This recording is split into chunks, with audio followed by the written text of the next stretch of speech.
Hello friends and welcome to a brand new video of infotainment. Well, here we'll see how to get an output of MP4 in your OBS software. By default, it may not be set in MP4, but you can go to settings and set your output to not only MP4 but many other video formats.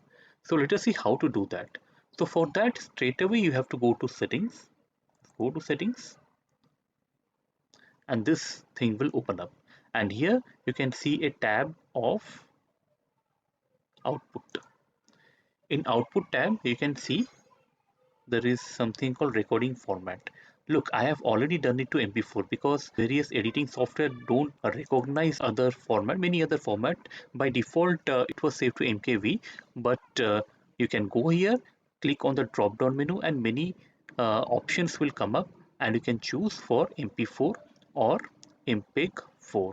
Well, I am not able to do that here because it has been freezed because I am already recording my video.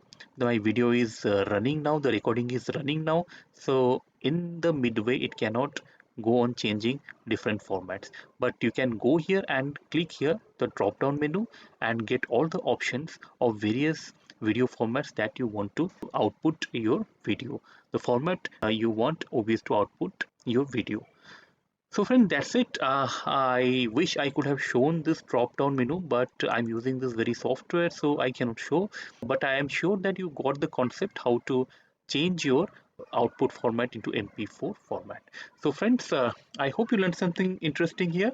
One of the most popular video recording software available here, that is OBS. I'll be doing a lot more videos on this software to help you record videos, stream videos, many other little things about this software in my future videos. So keep watching infotainment. Please do subscribe to this channel, and if you like this video, please hit the like button. So friends, see you again. See you soon. Thank you.